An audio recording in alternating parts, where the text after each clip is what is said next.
Hi, everybody. Ed Bixby here from the Global Green Burial Alliance, and this is Spotlight Now. Today, I'm here with Heather Grove, who is the Executive Director of Prairie Creek Conservation Cemetery in Gainesville, Florida. Originally from Orlando, Heather has a diverse background across a number of projects. Her interest in natural burial developed while pursuing dual degrees in geography and environmental studies at Stetson University, where she graduated in 2011. After working across an eclectic range of environmental, agri-food, and plant-based business and nonprofits, Heather joined the PCCC team, where her passion for Florida's native landscapes and admiration for the life's endless cycles can flourish and have a direct impact on its precious ecosystem. So welcome, Heather. Thank you. Thank you so much for having me today. Absolutely. It's our pleasure. And for our viewers and our family, why don't we start by getting to learn a little bit more about how Prairie Creek Conservation Cemetery came to be and what inspired your involvement with Prairie Creek? For sure. So I think you've interviewed one of our founders, Freddie Johnson. So you'll have to go back and watch one of those episodes. But he and two other friends, who one of which was the president or director of Alachua Conservation Trust at the time, decided they wanted to start this project of a conservation burial ground in Florida. At the time, there wasn't any certified by Green Burial Council in the state.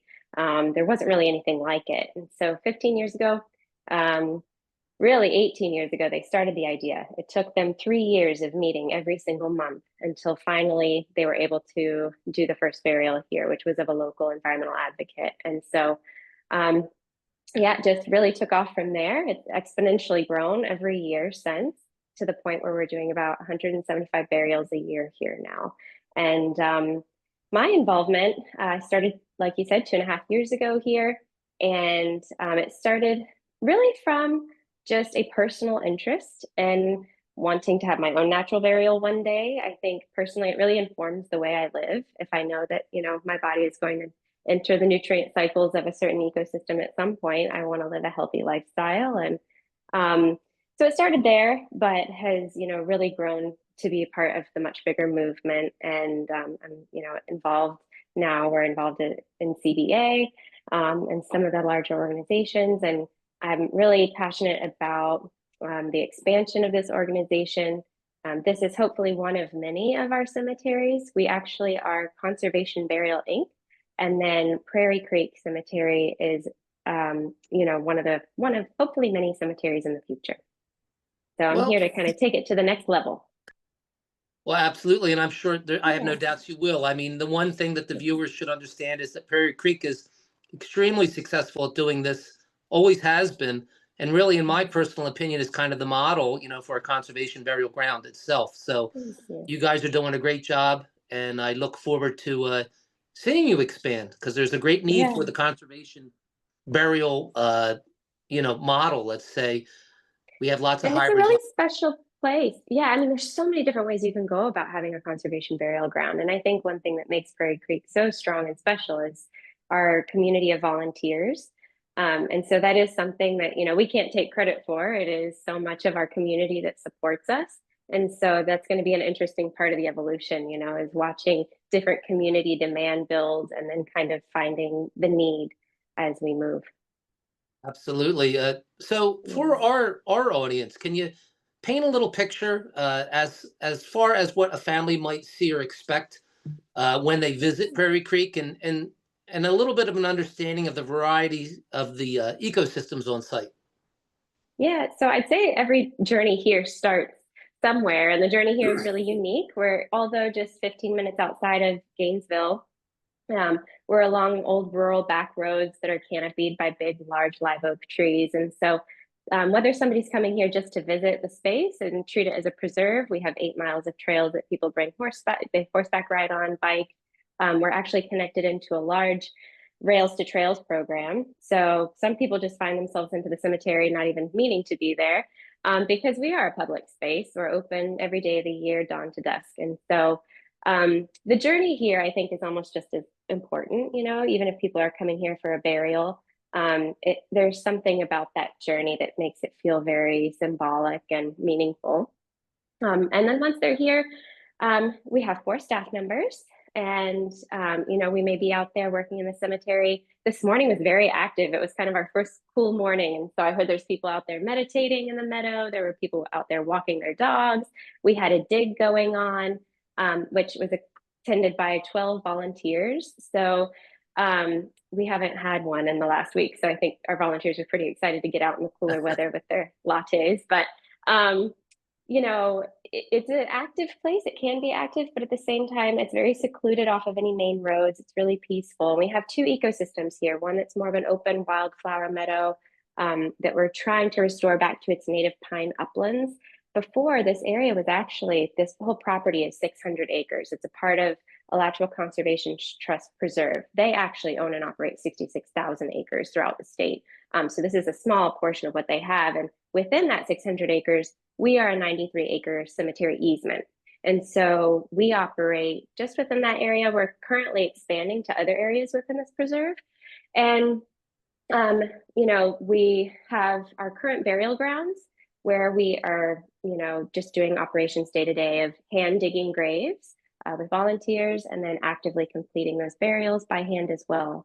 And we, alongside, are currently restoring some new areas. So phase 2 of the cemetery where we're not doing burials, but there's a lot more active restoration going on, whether that's doing prescribed ferns, tilling, seeding native seedlings, and getting that area ready for burial within the next 5 years. Well, So it sounds that's like kind of what it looks like. If I painted an okay picture of what it would feel like out here, but it's no, very peaceful.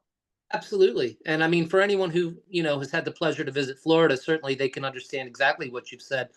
So now I can picture what you were saying about restoring the Pinelands portion of it. I mean, Mhm. it sounds like a beautiful property. Someday I definitely want to come down and visit you. And you did touch a little bit about your partnership with the land trust. Yeah. Can you explain to us a little bit about, or at least to our viewers, how that relationship differs from, like, let's say, for instance, a natural burial ground. What does that look like? Yeah. Yeah, so a natural burial ground may be even within an existing conventional cemetery with headstones. It may be a section that you can complete natural burials in, meaning no embalmed bodies, no vaults, no non-biodegradable containers.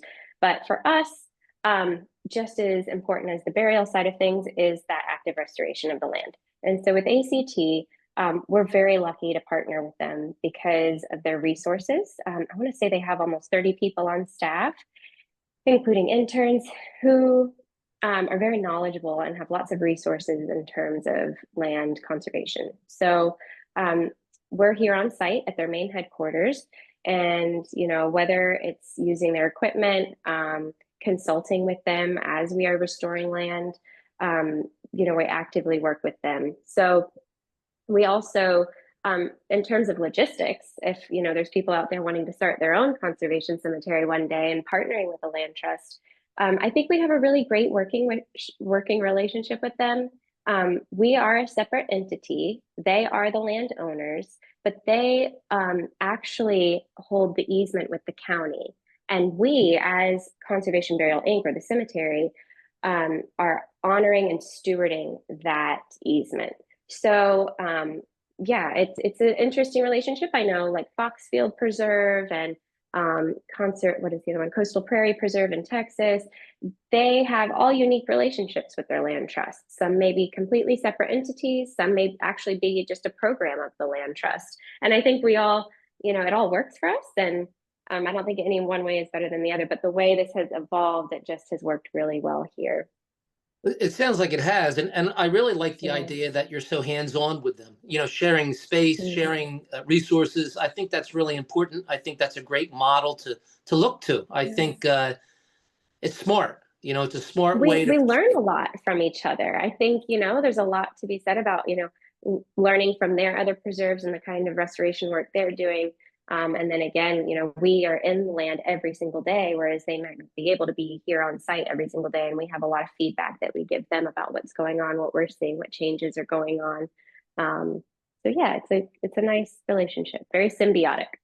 Absolutely, and any would-be conservation burial enthusiasts or conservation or land trusts watching this, take a page out of this book because I think it sounds like a winning recipe. And I'm sure our viewers would like to probably know a little bit about the funeral experience at PCCC. When you have a green burial service at your cemetery, I know you have a lot of volunteers that help you. What does that service look like? Yeah, so it depends. Sometimes family and friends have plenty of people to be involved, and we don't really need volunteers present. Um, Many times, most times, that's not the case. Or, elderly just aren't able to pallbear and help fill the grave. So we do have a group of volunteers that are always on call. So when somebody arrives, we'll meet them here with the funeral home, or if it's a home funeral home, they'll be bringing the body here. And then we transfer the body over to our Amish burial cart, where we then process down to the site. It's prepared. We have chairs. We adorn the grave with flowers, moss, whatever is in season here. And once we're graveside, we then transfer the body over the grave. We have slats that sit over that grave. And so at that time, all of our volunteers, will have helped throughout the process and then step back to really let the family take ownership over that experience and be involved to whatever extent they feel meaningful. Sometimes, the energy can feel pretty somber, or sometimes it's just really happy and people wear tie-dye. And we've even had the whole New Orleans, procession with umbrellas and horns. And it's really beautiful to see all the different ways that people honor their loved ones, whether it's, a tragic loss or something that they've expected. It's a really special place to be a part of. So our volunteers will then, after we lower the body, fill the grave by hand, shovelful by shovelful. And at that point, the energy tends to become more relaxed and people are hanging around chatting about the loved one. And it's really an honor to learn about all these different people that are buried here. That's another thing. There's so many different types of folks that choose this option. Whether they're more environmentalist and find that side of it meaningful. We are one of the most economical choices as well for body burials. So, there's just many reasons people choose it. And then once we fill the grave, we place a brass marker to not interfere with the look of the natural landscape. It sits flush with the ground. And there is a mound there with natural burial. There's the mound that's the displaced earth that eventually will settle. And people can then come back and visit and look up their loved one's site by entering their name in our website, and that will bring them there on Google Maps. So we mark the GPS location of each of those markers. Some people adorn the grave, memorialize it with biodegradable like wreaths or things like that. Everybody's always able to bring cut flowers. And then here we have 2 planting days a year. We actually have one this Saturday in our meadow. So one in the fall of the meadow, one in the spring in the woods. And we have different species that we choose each year. Again, in partnership with the Alachua Conservation Trust, we decide on a species list to help protect that biodiversity. And people reserve plants, come out and plant them. And it's just a nice day of community and remembrance. And then we also have a big memorial celebration. So anybody is invited. It's a big potluck. That's November 2nd. And then we have a big program of live music, poetry readings, and then everybody gets up and says their loved one's name, rings the bell, and then kind of disperses out into the cemetery. And it's such a special day to just see the place full of people. And Well, it sounds absolutely beautiful. And, thanks for painting that picture for the viewers. And it sounds like you got a busy and fun month ahead of you. A lot of great things are happening. Usually that happens in spring and fall. So that's wonderful. And I think everyone probably who knows a little bit about what we do in the natural burial movement realizes that these are true celebrations of a life that was lived. So they're all unique and they're all memorable. There's no doubt about it, and that's what makes it so special. So I was thinking about a little bit about, where you're located and you've been there for quite a while. So, has PCCC, have you observed increased interest among the green burials in the local community? And I'm sure you have, but what is the top reason? Like, what are you finding that's drawing them to your space? So I'd say, our interest extends far beyond just Gainesville. We even get people being buried from out of state sometimes, whether they were from here and they find this area, meaningful. People up from Miami, I think people just really find peace in knowing that they're going to be buried somewhere that's protected. We'll be here in perpetuity with that easement. And so I think that is a main reason people choose to be buried here specifically is it's very protected in terms of, we have a buffer surrounding us of woods and things. So it is very peaceful. It's also a unique little section. Florida is very long state. And so you've got the tropics in the south. And as you get up here, this is what I like to call the slice of old Florida. You get these huge ancient live oak trees and the big old hanging moss, and the path down to the cemetery is, a pine lined forest. And so I think it's just a real special place aesthetically. And then, just to be here, it's a very peaceful place as well. So I think it's the physical location just as much as, our mission of continuing to conserve land in other locations. So I think it's for anybody choosing natural burial, I wouldn't say it's just here. There is this connection that you are a part of something bigger. It's not just, a grave and a cemetery where maybe there's 1,000 people buried per acre. We're 100 people per acre. So we have a very low density of graves. And that's a good thing because we're therefore conserving more and more space with each burial.